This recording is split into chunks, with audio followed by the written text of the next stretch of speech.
Mi nombre es Raúl Torres y tengo 66 años. Durante 4 décadas me dediqué a la administración de inmuebles.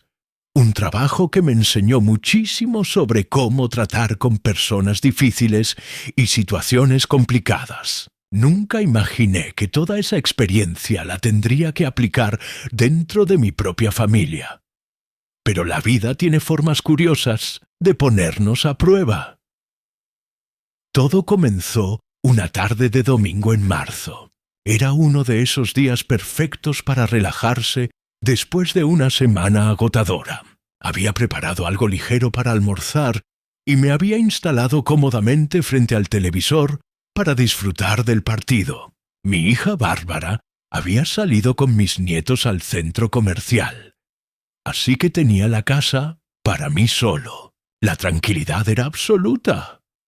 Entonces escuché el motor de un vehículo que se detenía frente a mi casa. Después otro. Miré por la ventana con curiosidad y vi a mi yerno Damián bajándose de su coche. No venía solo. Lo acompañaban 2 personas mayores que al principio no pude identificar con claridad. Cuando se acercaron los reconocí. Eran sus padres, Osvaldo y Mirta. Los había visto apenas un par de veces en reuniones familiares importantes. Salí al jardín a recibirlos, pensando que tal vez venían de visita, pero la expresión nerviosa de Damián me hizo sospechar que algo más estaba ocurriendo. Lo que me dijo a continuación me dejó completamente paralizado. Raúl, mis padres van a quedarse aquí por un tiempo. Tuvieron problemas con su vivienda anterior y necesitan un lugar donde estar. No lo estaba preguntando, me lo estaba informando, como si fuera algo ya decidido, un hecho consumado que yo simplemente tenía que aceptar.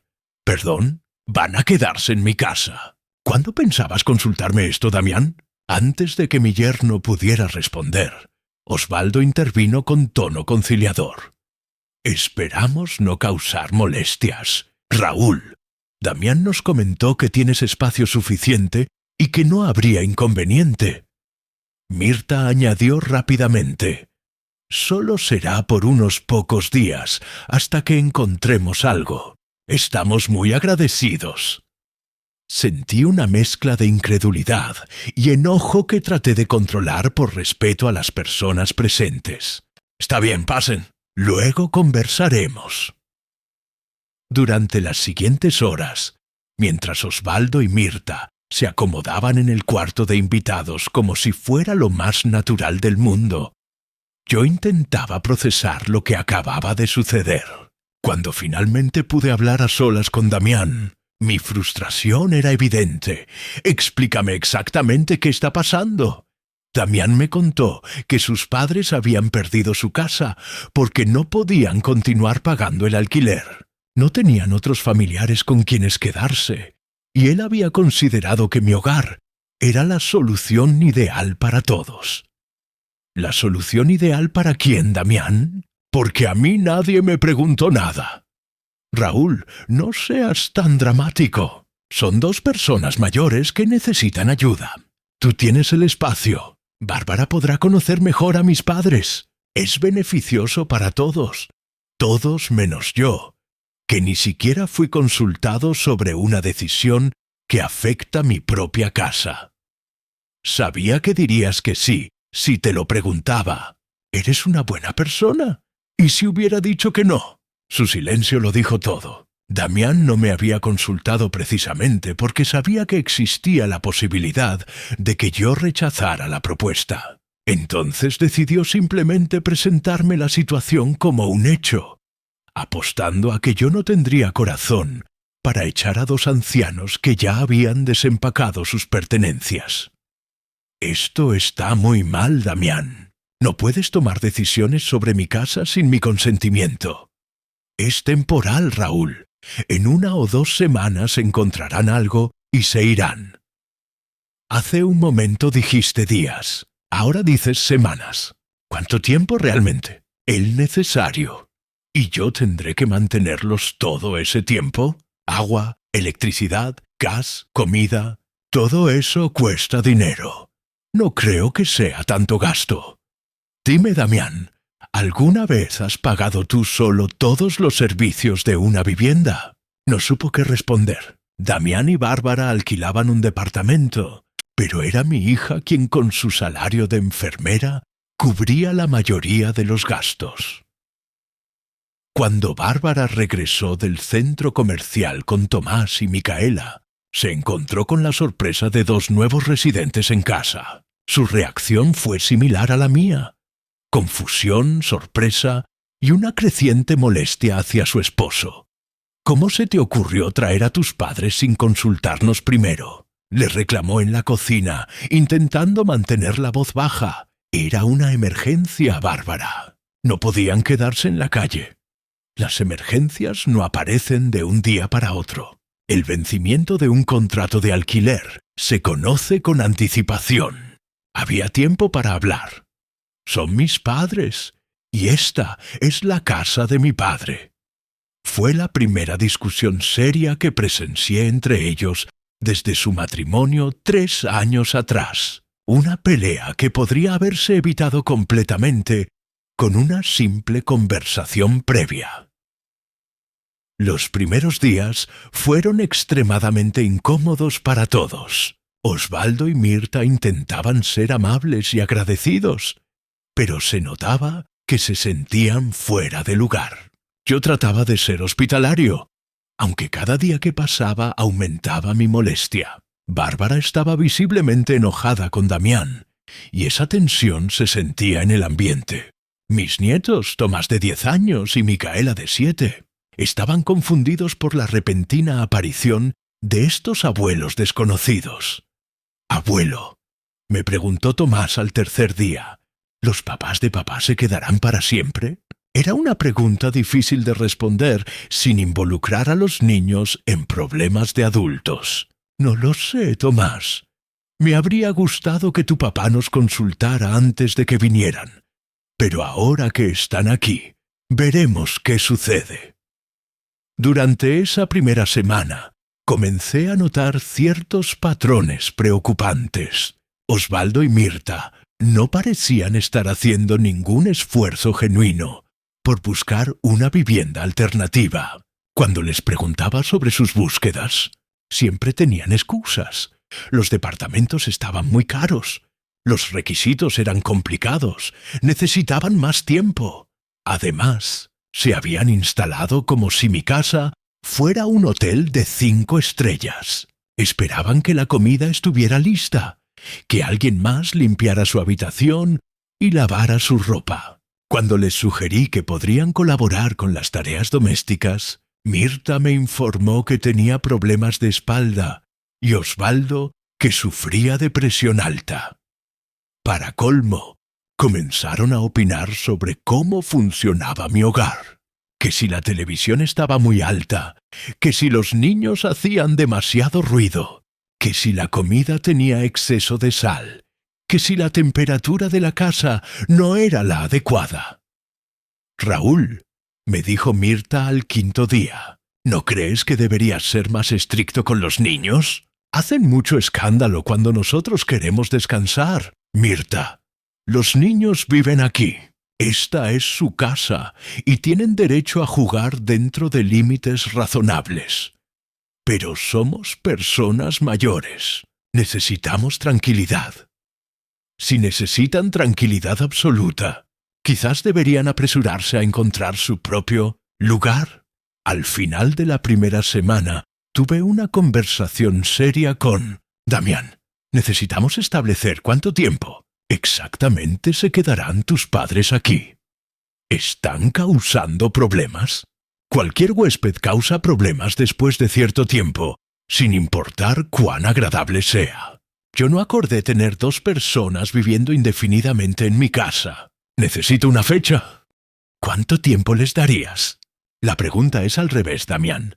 No soy yo quien debe darles tiempo. Son ellos quienes deben informarme cuándo se van. Pero como tú eres quien los está alojando. Exactamente. Los estoy alojando como un favor temporal, y los favores tienen límites. Mi límite son 2 semanas. En ese plazo deben tener una fecha confirmada de mudanza.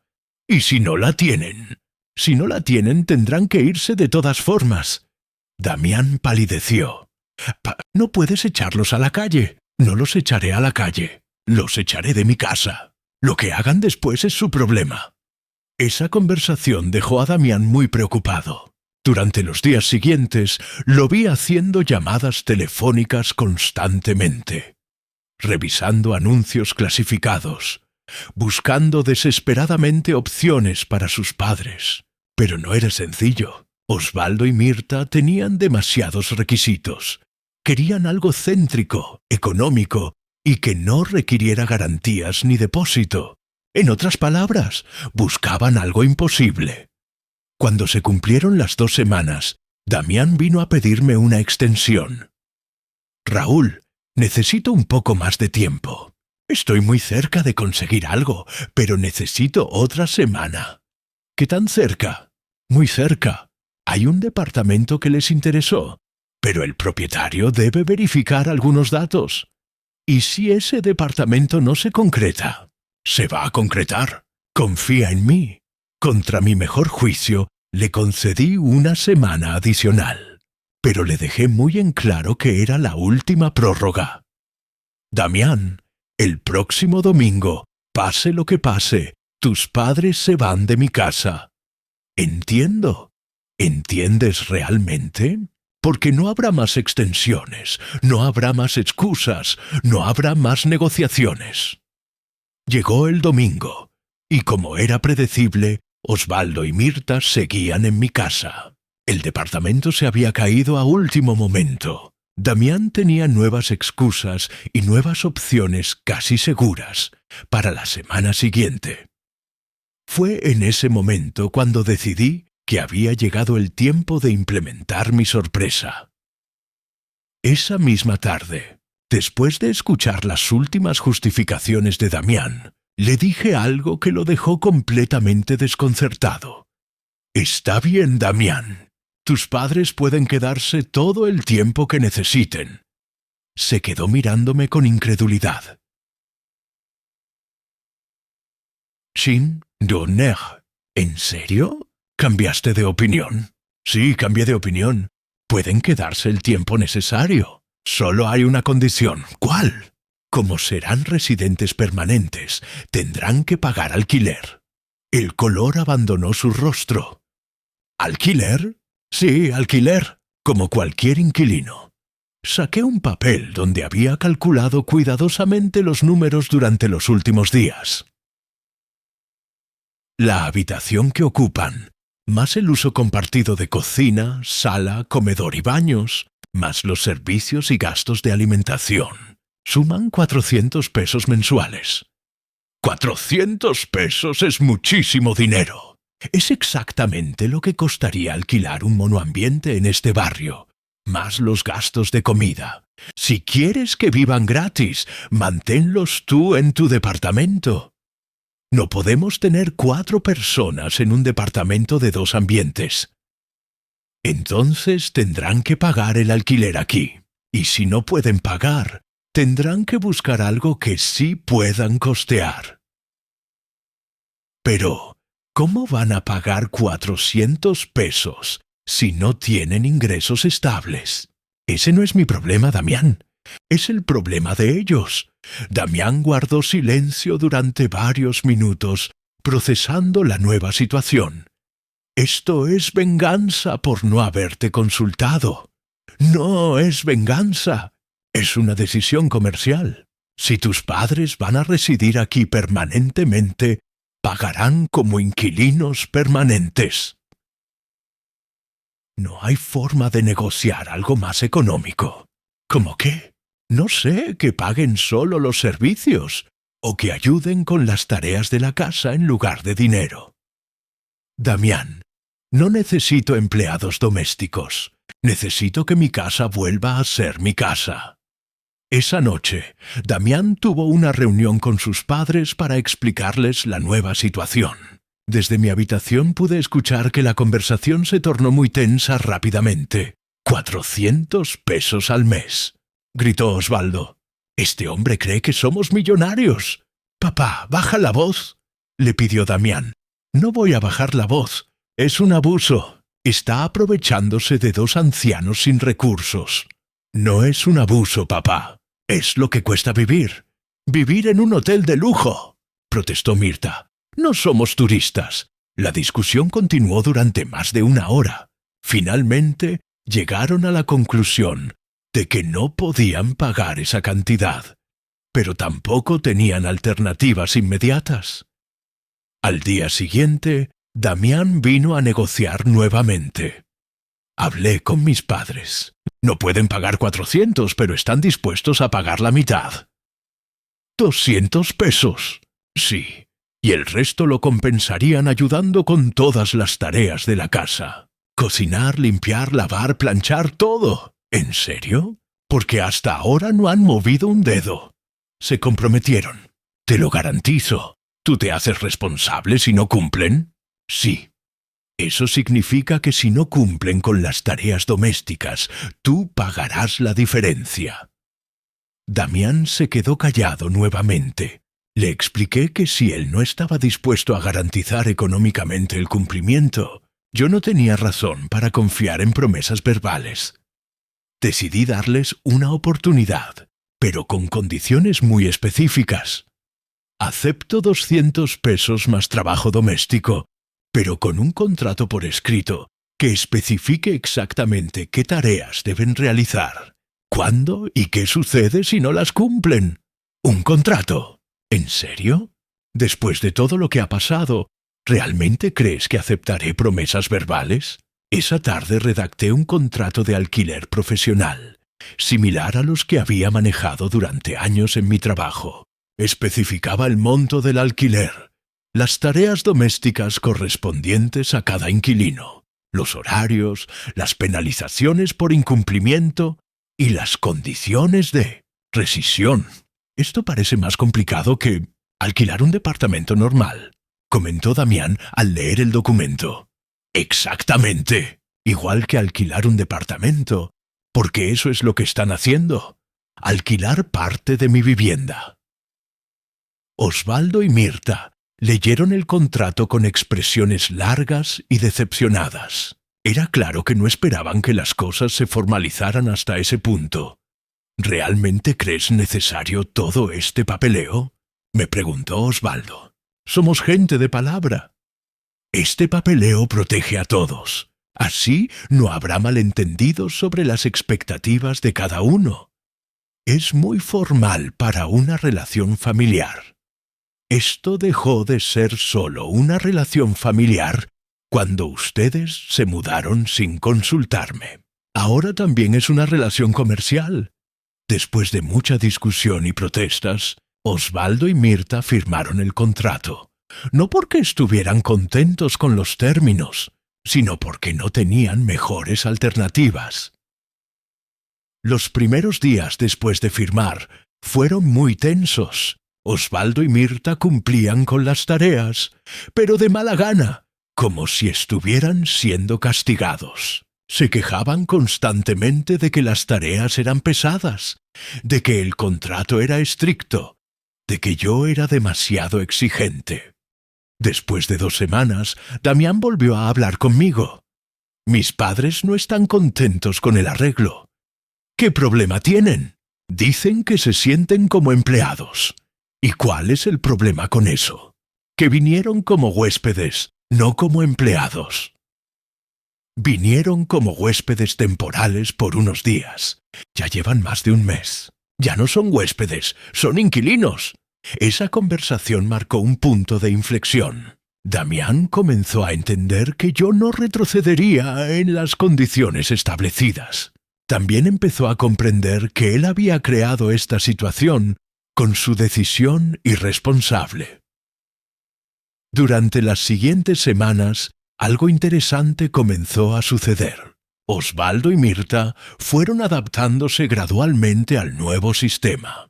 Seguían quejándose pero cumplían con sus obligaciones. Y debo reconocer que la casa nunca había estado tan limpia y ordenada.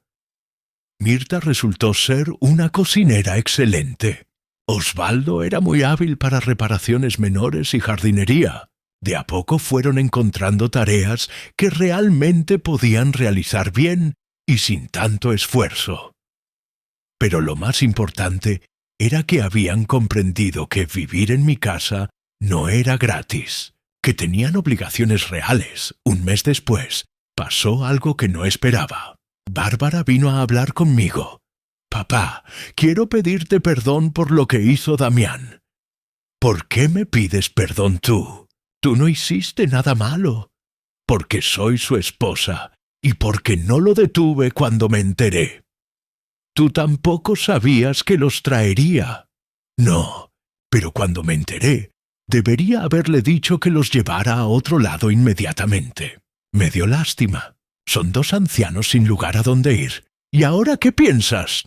«Ahora pienso que Damián se aprovechó de tu buena voluntad y que tuviste razón en poner límites». Esa conversación me tranquilizó mucho. Era importante que Bárbara entendiera que no estaba siendo cruel, sino justo. 2 meses después del sistema de contrato, Osvaldo consiguió un trabajo de medio tiempo como vigilante en un edificio del barrio. Era un trabajo tranquilo y bien remunerado, perfecto para alguien de su edad.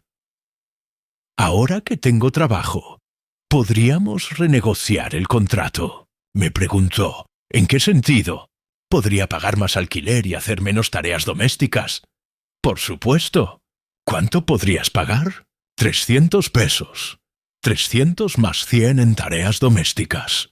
Tendrías que hacer tareas equivalentes a 100 pesos mensuales en lugar de 200. «Me parece perfecto». Modificamos el contrato y Osvaldo comenzó su nuevo trabajo. El cambio fue notable. Se veía más contento, más enérgico, más orgulloso. Tener un trabajo le había devuelto la dignidad que había perdido viviendo de favor. Mirta también cambió su actitud. Con Osvaldo trabajando y aportando más dinero, ella se sintió menos presionada y comenzó a disfrutar las tareas domésticas. «Hace años que no cocinaba para una familia grande», me dijo un día. «Me gusta». 3 meses después de la llegada forzada de Osvaldo y Mirta, la dinámica familiar había cambiado completamente. Ya no eran huéspedes incómodos. Eran inquilinos que contribuían al funcionamiento del hogar. Los niños habían desarrollado una buena relación con ellos. Tomás había comenzado a ayudar a Osvaldo con reparaciones, aprendiendo a usar herramientas. Micaela se había hecho muy amiga de Mirta, quien le enseñaba recetas y le contaba historias. 6 meses después de su llegada, Osvaldo y Mirta me sorprendieron con una propuesta inesperada. «Raúl», me dijo Osvaldo una tarde, «Mirta y yo hemos estado hablando. Queremos comprarte una parte de la casa». Me quedé atónito. «¿Comprarme una parte?». «Sí, hemos estado ahorrando. Tenemos suficiente para hacer una oferta seria». Nos dimos cuenta de que aquí somos felices. Intervino Mirta. «Los niños nos quieren. Tú nos tratas bien ahora que pagamos nuestra parte. Y Osvaldo tiene un trabajo que le gusta. ¿Qué tipo de arreglo tienen en mente?». «Podríamos pagar la mitad del valor de la casa y ser copropietarios», explicó Osvaldo. «Así tendríamos seguridad de vivienda y tú tendrías capital importante». La propuesta me tomó completamente desprevenido. Había estado esperando que se fueran y ahora me proponían quedarse permanentemente como copropietarios. Déjenme pensarlo. Esa noche hablé con Bárbara. «¿Qué te parece, hija?». «Papá, es tu decisión, pero honestamente creo que sería bueno para todos». «¿Por qué?». «Porque los niños están encariñados con ellos. Porque la casa funciona mejor con más gente ayudando. Y porque tú ya no estás solo». Durante los siguientes días evalué la propuesta desde todos los ángulos. Económicamente tenía sentido. Prácticamente también. La casa funcionaba más eficientemente con 4 adultos compartiendo responsabilidades. Pero lo que más me convenció fue darme cuenta de que Osvaldo y Mirta se habían ganado mi respeto durante esos 6 meses. Habían pasado de ser huéspedes abusivos a socios responsables. Acepto la propuesta, les dije finalmente, pero con las mismas condiciones que tuvimos hasta ahora. Copropietarios no significa que no hay reglas. Por supuesto, aseguró Osvaldo. Las reglas funcionaron bien. El proceso de venta parcial tomó 2 meses. Tuvimos que hacer tasaciones, firmar escrituras, establecer un régimen de copropiedad que protegiera los derechos de todos. Durante ese proceso, algo interesante comenzó a pasar en el barrio. Otros vecinos se enteraron de nuestro arreglo y empezaron a consultarme sobre situaciones similares. Mi experiencia se corrió por el vecindario. Otros padres mayores comenzaron a consultarme sobre cómo manejar situaciones con familiares que querían traer parientes sin consultar. El secreto, les decía, es no permitir nunca que te pongan en una situación consumada. Si alguien quiere vivir en tu casa, debe pedirte permiso antes de mudarse, no avisarte después. 1 año después de la llegada de Osvaldo y Mirta, nuestra familia había encontrado un equilibrio que nunca pensé posible. Ellos eran copropietarios responsables que contribuían económica y prácticamente. Bárbara y Damián tenían ayuda constante con los niños. Los niños tenían abuelos presentes y cariñosos, y yo tenía compañía sin sacrificar mi independencia. Pero lo más importante era que Damián había aprendido una lección valiosa sobre respeto y comunicación familiar. Quiero pedirte perdón otra vez, me dijo en el primer aniversario de la llegada de sus padres. ¿Por qué otra vez? Porque ahora entiendo mejor lo que hice mal. No solo te falté el respeto trayendo a mis padres sin consultar, también los puse a ellos en una situación incómoda. ¿Qué aprendiste de toda la experiencia? Aprendí que no se pueden tomar decisiones sobre la vida de otros sin consultarles. Aprendí que los favores familiares tienen límites. Y aprendí que a veces poner límites es la única manera de que las relaciones funcionen. 2 años después, cuando Tomás y Micaela tenían 12 y 9 años, me dieron la mejor confirmación de que había manejado bien la situación. «Abuelo», me dijo Tomás un día, «mis compañeros no entienden cómo podemos vivir 5 adultos en la misma casa sin pelearnos. ¿Y tú qué les explicas?» Les explico que funciona porque todos respetamos las reglas y todos aportamos algo. Micaela agregó, «Abuela Mirta me dijo que antes de venir aquí no sabían si papá los quería realmente o si solo se sentía obligado a ayudarlos. Ahora saben que papá los quiere, porque eligió buscar una manera de que pudiéramos vivir todos juntos felices». Esas reflexiones me hicieron entender algo profundo. Mi sorpresa no había sido solo enseñarle límites a Damián. Había sido encontrar una manera de convertir una situación conflictiva en una oportunidad de crecimiento. Familiar. Osvaldo y Mirta aprendieron que la independencia económica y la contribución activa son la clave para mantener la dignidad en cualquier relación de convivencia. Damián aprendió que las decisiones familiares importantes requieren consenso, no imposición. Bárbara aprendió a valorar el apoyo intergeneracional cuando está basado en respeto mutuo. Y los niños aprendieron que las familias multigeneracionales pueden funcionar bien cuando todos tienen roles claros. Hoy, después de todos estos años, cuando reflexiono sobre aquella tarde de domingo, cuando Damián llegó con sus padres sin avisar, me doy cuenta de que fue uno de esos momentos decisivos que pueden cambiar el rumbo de una familia para siempre. Podría haber elegido el camino fácil, quedarme callado, aceptar la situación, tratar de mantener la paz a costa de mi propia comodidad. Pero elegí el camino difícil. Elegí defender mis derechos como dueño de mi casa. Elegí enseñarle a mi yerno que las decisiones importantes se toman en conjunto. Elegí mostrarle a Osvaldo y Mirta que el respeto y la contribución son la base de cualquier relación saludable. Y al final, ese camino difícil resultó ser el camino correcto para todos. La sorpresa que preparé no fue venganza, fue educación, no fue castigo. Fue la creación de un sistema justo, donde todos contribuían y todos se beneficiaban. Mi yerno trajo a sus padres sin pedirme permiso, pensando que no tendría opción. Pero se equivocó. Lo que no sabía era que yo tenía 40 años de experiencia manejando propiedades y personas. La sorpresa que nadie olvidará no fue solo que puse límites, fue que esos límites transformaron una crisis familiar en una historia de éxito multigeneracional. Gracias por ver. Si te gustó esta historia, dale me gusta, suscríbete y activa la campana de notificaciones para ver más videos.